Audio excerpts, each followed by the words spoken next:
నేను నిజంగా ఒక పాయింట్ వరకు నేను హారర్ సినిమా చూసాను కాదు, నేను చెప్పడం ఇష్టపడలా.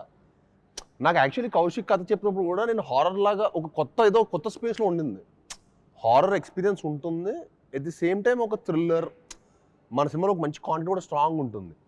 సో నాకు ఆ ఫ్లో బాగా నచ్చింది. సో ఇంట్రెస్టింగ్ అనిపించేసాక నాకు హారర్ సినిమాలు ఎవరైనా చెప్పారు అనుకున్న ముందు వద్దురా బాబు అసలు వన్ ఆర్మ్ డిస్టెన్స్ మనోడు చూసిన భయం వేస్తుంది కదండి. ఇలాగా సువర్ణమాయ ఒక చిన్న లైన్ చెప్పు, ఒక చిన్న లైన్ మొత్తం లైన్ చెప్పిద్దాం. చెప్పు సువర్ణమాయ రేడియో చెప్తే వినేటప్పుడు భయం వచ్చింది. ట్రైలర్ లో ఉన్న సువర్ణమాయ వాయిస్ చాలా బాగుంది అంటున్నారు. అది ఎందుకంటే వాళ్ళు ఈయన వాయిస్ వినలేదు, ఇంకా వాళ్ళకి తెలియదు ఎక్కడి నుంచి అది వచ్చింది కదా. నువ్వు ఒకసారి సువర్ణమాయ అది డైలాగ్ చెప్పాలి, ఇంట్రడక్షన్. సువర్ణమాయ ఆఫీస్కి వెళ్ళినప్పుడు స్క్రిప్ట్ చెప్పేటప్పుడు కూడా చెప్పాడు. నా మైండ్ లో అయితే మీరు నమ్మరు, కరెక్ట్ క్లైమాక్స్ కి యూనో చాలా రేర్, అది కరెంట్ అనేది పోదు. జూబ్లీ హిల్స్ లో కరెంట్ పోవడం అనేది చాలా రేర్. సడన్ గా సినిమా అంతా అయిపోతుంది, లాస్ట్ లో కరెక్ట్ క్లైమాక్స్ ప్రీ క్లైమాక్స్ దగ్గర కరెంట్ పోయింది. ఏంటి ఏం ప్లానింగ్ చేసుకొని వచ్చాడా నన్ను కన్విన్స్ చేయడానికి? నాకు అర్థం కాదు. అప్పుడు ఏంటంటే నేను ఆ ఫేస్ లో ఎలా అంటానండి, మీరు నమ్మరు, ఒక 50-60 కథ వినేసుకుంటా రోజు. ఎవరు కథ పిలుస్తా అంటే వింటున్నా, ఎక్కడో చోట ఒక ఫ్రెష్ పాయింట్ ఎక్కడో చోట ఉంటుంది కదా, ఒక 500 డైరెక్టర్ ఎవరో వాళ్ళు ఉంటారు కథ, అన్ని కథలు వింటున్నా. సో నాకు ఏది కిక్ ఓకే ఎక్కడ చేసేయాలన్నట్టు కిక్ రాలా. కౌశిక్ వచ్చి చెప్పాడా లేకపోతే ఈ ప్లానింగ్తో వచ్చాడా ఇవన్నీ తెలుసుకునే ఉన్నా హిస్టరీ అని చెప్పి కరెక్ట్ ప్రీ క్లైమాక్స్ కరెంట్ పోయింది.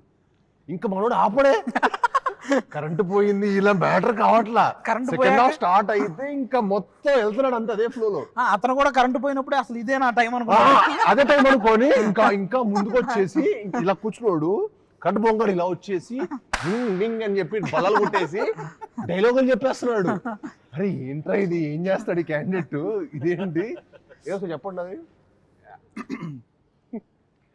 నమస్కారం. ఈరోజు శుక్రవారం 9/8/1989 ఆకాశవాణి తలుపులు తెరవబడ్డాయి. పునఃప్రసారాలు నేటితో మొదలు. ఈ భూమి కన్నా అద్భుతానికి ఇది పునర్జన్మ. దిక్కులు పిక్కటిలే శబ్దాలతో ఘన గాంభీర్య స్వాగతం. అచంచల ఆకాశం మేఘాల గొడుగు పట్టిన వేళ అద్వితీయ అకాలాగమనం. ఉసూరుమనే వాయువు ఆయువై ఉయ్యాల పాట పాడుతుంటే ప్రగాఢ నిద్ర నుంచి పైకి ఎందుకో మీరు సాయి కుమార్ గారికి వాళ్ళ తమ్ముడు కూడా మీరే డబ్బింగ్ చెప్పొచ్చు. ఇది క్లోజ్డ్ రూమ్ లో చెప్పాడు. నవ్వు హైలైట్. ఆహ్వానం. నా ఈ రాక ఈశ్వరేచ్ఛ, బంధించిన ప్రళయానికి స్వేచ్ఛ, ఇది విధి లిఖితం. బాబాయ్ చెప్పండి భయ్యా, ఆ నవ్వుకి హారర్ సినిమా జానర్ అంటే ఏ యాక్టర్ కన్విన్స్ అవ్వడు? నీకు అర్థం కాల ఈ క్యాండిడేట్. అతను పైగా నరేషన్ 3 hours ఇలా చెప్పాడు. నేను ఫ్లాట్ మ్యాక్స్ ఇంకా ఇదేంట్రా బాబు అసలు నరేషన్. మామూలుగా మనకు 10 నుంచి 5 నిమిషాలు డైలాగే ఇలా చెప్పాలంటే చాలా కష్టం, ఇలాంటి పెక్యులర్ వర్డ్స్ అనమాట. తర్వాత అడిగా ఏంటి భయ్యా ఏంటి మన బ్యాక్గ్రౌండ్ ఏంటంటే అప్పుడెప్పుడు నేను బ్రాహ్మణ్ అండి అన్నాడు. Okay, little it made sense, but still అది కూడా ఇప్పుడు ఆయన బ్రాహ్మణ్ అయినా కూడా అసలు కథ పరంగా మనం గుర్తుపెట్టుకొని 2.5 hours చెప్పాలంటే it's very tough thing. So అక్కడ ఫ్లాట్ అయ్యా ఇంకా. ఓకే క్యాండిడేట్ ఏదో విషయం ఉంది, కానీ నువ్వు మంచి యాక్టర్ కూడా అవ్వచ్చు కౌశిక్, ఇప్పుడు అది అనిపిస్తుంది. నువ్వు నెక్స్ట్ ఇంకా యాక్టింగ్ కూడా ట్రై చేయొచ్చు. నెక్స్ట్ నాకు తెలిసి డైరెక్టర్లు అనిల్ రావుపూడి గారు మీరు ఇలాగా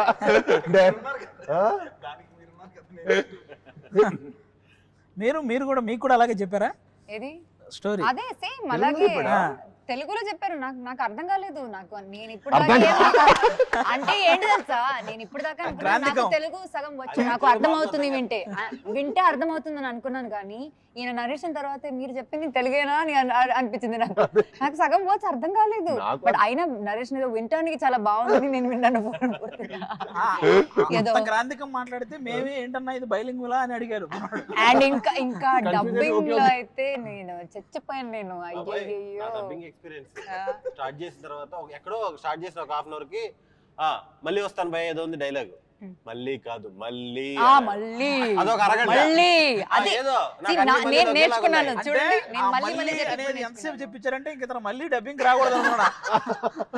దాని తర్వాత ఏదో చెప్పిన తర్వాత భయ దాంట్లో ఓనర్స్ ఉన్నాను భయ్య మీ కనీసం 1-2 రావాలి అన్నాడు.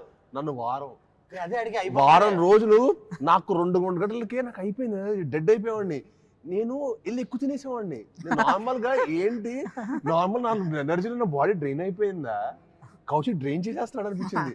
నేను నార్మల్ గా ఒక గంట జిమ్ ఇవన్నీ అయితే ప్రాక్టికల్ గా చేయగలుగుతా, నేను చేయలేకపోయాను బ్రదర్.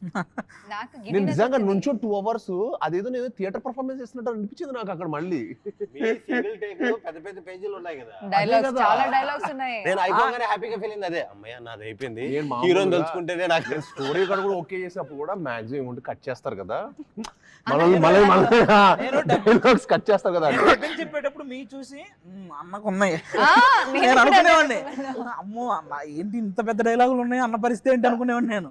కానీ బాగానే మేనేజ్ చేస్తాను. అదే బాగా మేనేజ్ చేశారు. 6 days లో ఫినిష్ చేసాడు, గ్రేట్ కదా. గ్రేట్, చాలా గ్రేట్. అదే అంటున్నాను, అసలు finish నేను చేయడం కాబట్టి లేదు. పర్లేదు ఫినిష్ చేసా. నేను కాబట్టి చేశాను. కౌశిక్ నెక్స్ట్ నీ సినిమా తీసి యాక్టర్ అయిపోయాడు. ఇలాంటి కథ కాబట్టి కొంచెం సింపుల్ గా లవ్ స్టోరీ అలాంటి రాసుకు తక్కువ డైలాగులు ఉన్నాయి హీరోకి. అదే చెప్తున్నా. మనోడు చెప్పేసి మన వాయిస్ వచ్చేసింది. అదే నేను చెప్పాను, అది సజెస్ట్ చేశాను నేను. అవన్నీ అది ఒప్పుకోడు. arrange చేయండి. హలో, అవన్నీ ఒప్పుకోడమ్మా. మళ్ళీ అదొకటి. ఆ క్యాండిడేట్ ఏమో ఒప్పుకుంటాడు అనుకుంటున్నావు అవన్నీ. మళ్ళీ అసలు కానీ ఒప్పుకోడు. ఒప్పుకోలేదు. నన్ను ఆ డైలాగులు నేర్చుకోవడానికి మనం ఇంకా 2 సార్లు కట్ చేసాను, ఒక్కసారి హాఫ్ అవర్ నేర్చుకుందాం అనుకున్నా. భయ్యా అదేదో మనోడు లైఫ్ మీద నేను పాడు చేస్తున్నట్టు. మనోడితో ఒకటి రివర్స్ సైకాలజీ ఉంటది.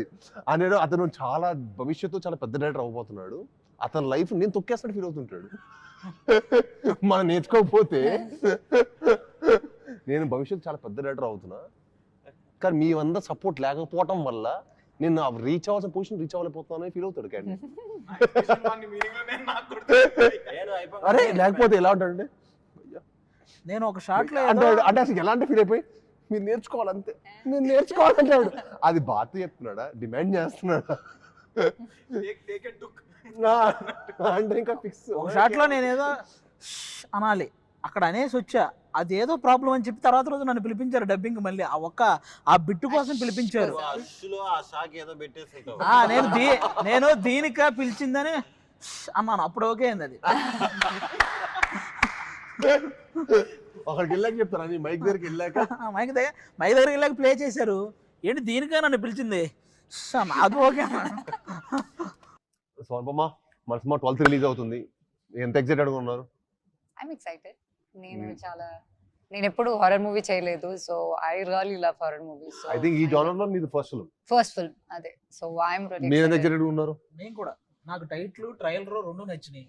టైటిల్ కిష్కింధపురి అన్నప్పుడే అసలు చాలా డిఫరెంట్ గా అనిపించింది. మనకి బాగా హిట్ అయింది అనుకోండి, మనం బోల్డ్ పాటలు చేయొచ్చు. కిష్కింధపురి అనేది మనగా ఒక సిటీ అయిపోద్ది, కాన్సార్ లాగా మన కిష్కింధపురి లాగా ఒక సిటీ. దాంట్లో ఇంకా కొత్త కథలు మనం కూడా చెప్పొచ్చు. అవును. అండ్ కిష్కింధపురి కాదు, మనం ఏ ఊరి పేరైనా పెట్టొచ్చు. ఎస్, దేని నుంచి సీక్వెన్స్ అంటే కిష్కింధపురిలో పెడితే ఇంకా 2-3 అనుకోండి, ఆ వరల్డ్ కిష్కింధపురిలో ఇంకా కొత్తగా జరిగినట్టు. ఓ ఓకే, అది ఇంకా ఇంట్రెస్టింగ్ గా ఉంటుంది. అంటే మనం ఫిక్షనల్ సిటీ కాబట్టి మనం ప్లే చేయడానికి కానీ విజువల్ గా ఆడియన్స్ కొత్త ఎక్స్పీరియన్స్ ఇవ్వడానికి కానీ చాలా స్కోప్ ఉంటుంది. నేను కౌశిక్ ఫస్ట్ అనుకుంది అదే, ఎందుకంటే ఒక ఫిక్షనల్ సిటీ క్రియేట్ చేసినప్పుడు ఏమవుతుంది అంటే మనం ఏదైనా చెప్పొచ్చు, మన లిమిటేషన్స్ ఉండవు. అదే ఇప్పుడు ఫర్ ఎగ్జాంపుల్ వైజాగ్ ఇంకో ఏరియా మనం చూపించాం అనుకోండి, వైజాగ్ లో అందరూ బీచ్ రోడ్ తెలుసు, అరే ఈడేంట్రా ఎక్కడో చేసి మనల్ని మోసం చేస్తున్నాడు అంటాడు. ఇప్పుడు ప్రతి ఒక్కరికి ఐడియా బాగా ఫెమిలియర్ అయిపోయారండి, ప్రతి ఒక్కరు క్రిటిక్స్ అయిపోయారు. ఇప్పుడు మీరు తణుకు అనండి, ఏలూరు అనండి, ఎనీథింగ్ అందర్ దే ఆర్ ఫెమిలియర్. అరే ఏలూరు రోడ్ ఎక్కడ ఉంటుందా?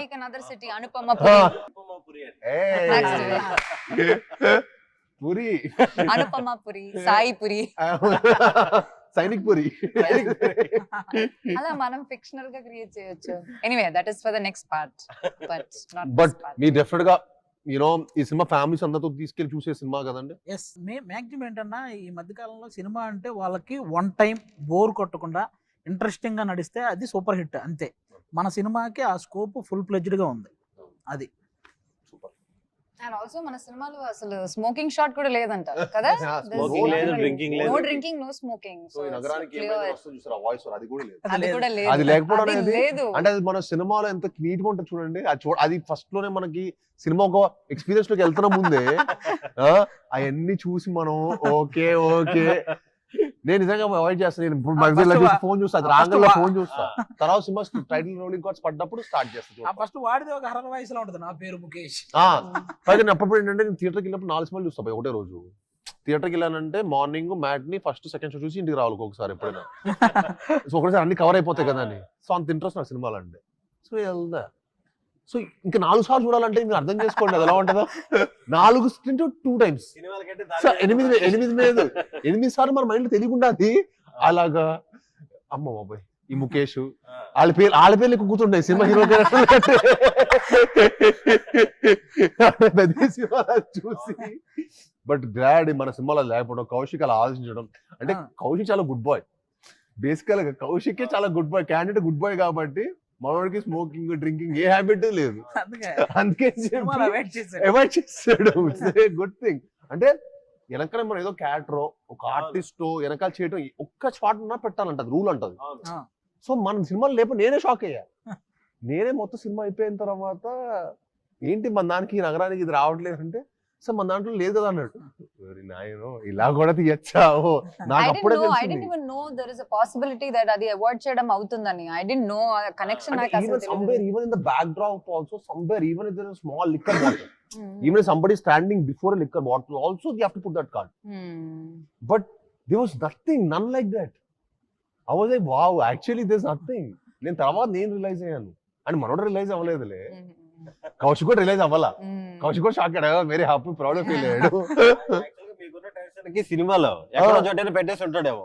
ఎగ్జాక్ట్లీ ఏం చేయాలి అసలు నెక్స్ట్ ఏంటి అని. సో యా అండి, మా కిష్కింధాపురి September 12th రిలీజ్ అవుతుంది. తప్పకుండా మీ అందరూ చూసి మమ్మల్ని అందరిని ఆదరించాలని మనస్ఫూర్తిగా కోరుకుంటున్నాను. Thank you.